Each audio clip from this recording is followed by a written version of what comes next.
The centerpiece of the 1939 Jeffries book is the 1917 Balfour Declaration. For Jeffries, by then fully apprised of the circumstances in which the declaration was drawn up and of its true authors and their real motivation, he said, "It was unlawful in issue, arbitrary in purpose, and deceitful in wording. The Balfour Declaration is the most discreditable document to which a British government has set its hand within memory.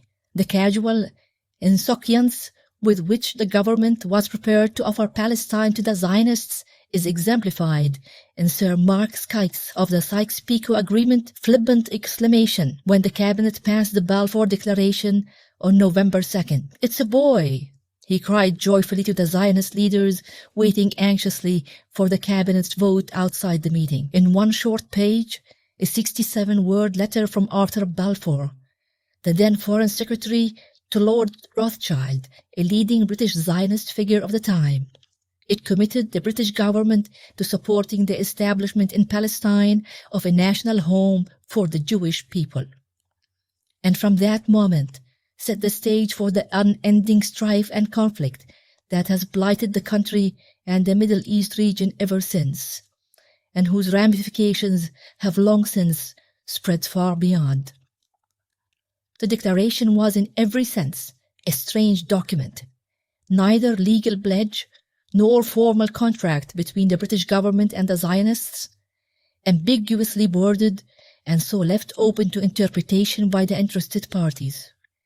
Its exact status should have been questioned from the outset.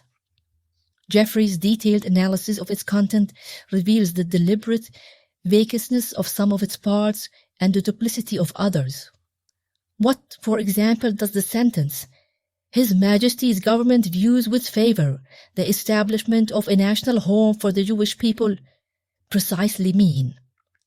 And what was a national home? No such entity existed anywhere, even in concept at the time.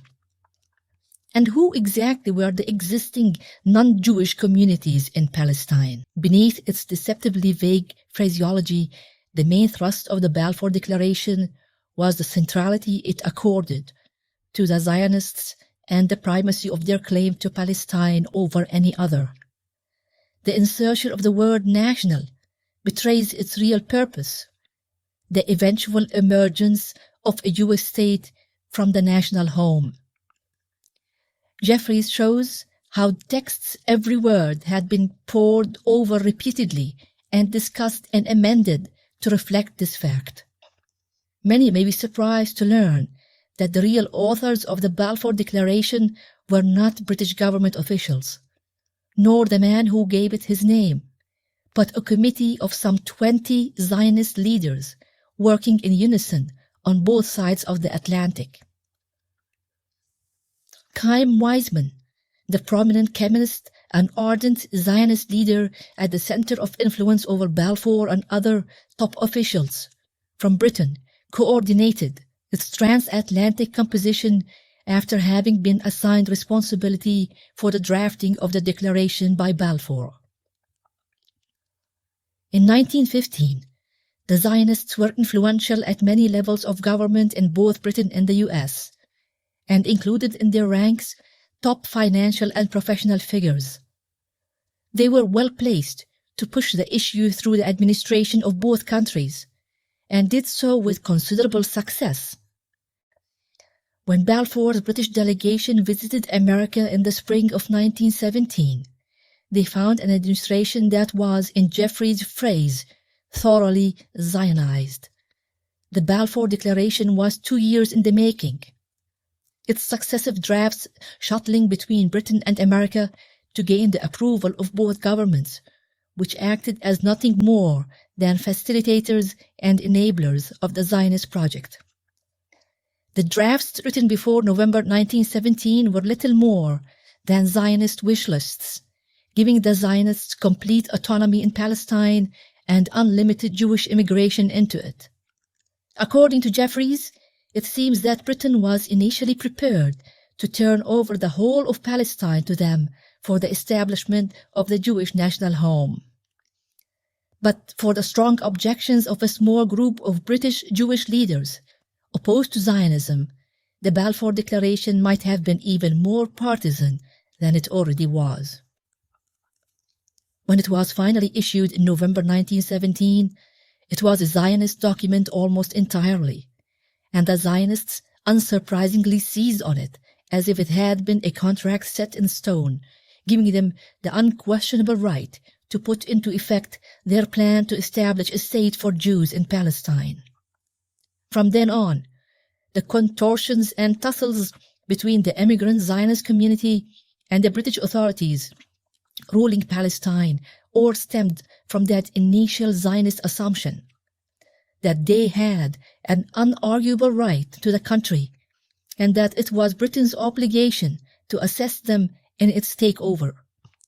And that essentially has been the position of the heir to the Jewish national home, Israel, in the world to this day, its absolute right of claim to what had once been Palestine and the international community's obligation to protect the right on Israel's behalf. In the scheming, machinations, and bargaining power over the drafting of the Balfour Declarations, the Arabs were totally forgotten, as if they did not exist.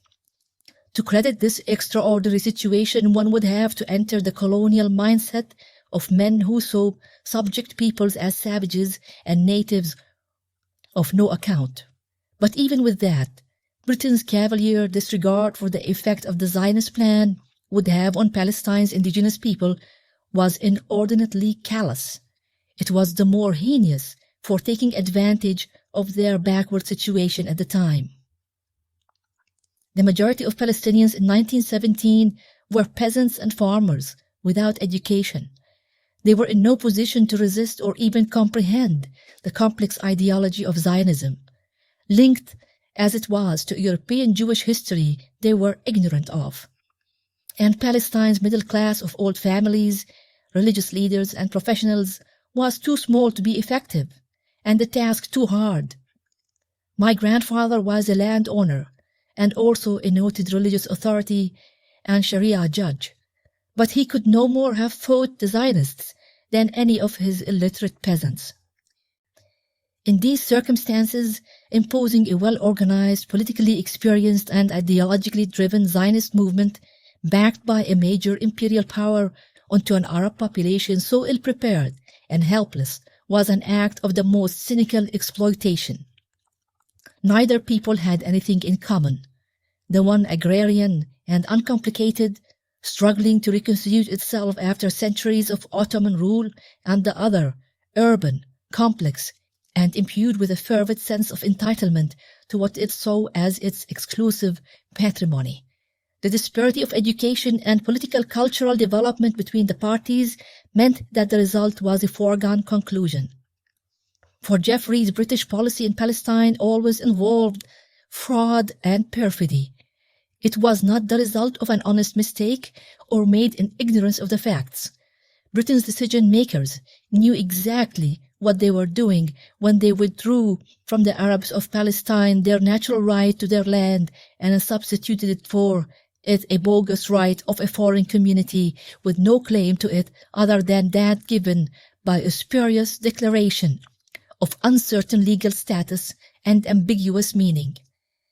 The only way such a shaky construct could ever have succeeded was to impose it by coercion and brute force, both of which the British employed in Palestine throughout the Mandate years. What outraged our author most was the deception the government practiced to cover this shameful reality. It presented the Balfour Declaration as its own production, when in fact it wasn't, and the tawdry details of how the supposed recipients of Balfour's letter to Lord Rothschild were in fact its authors were kept hidden. Most importantly, the British knew all along that the Jewish national home they were helping to establish in Palestine would lead eventually to the creation of a Jewish state, as the Zionists always meant it to. Without Britain, Jeffries says of his mission, there could have never been a Palestine question, nor, he might have added, a state of Israel.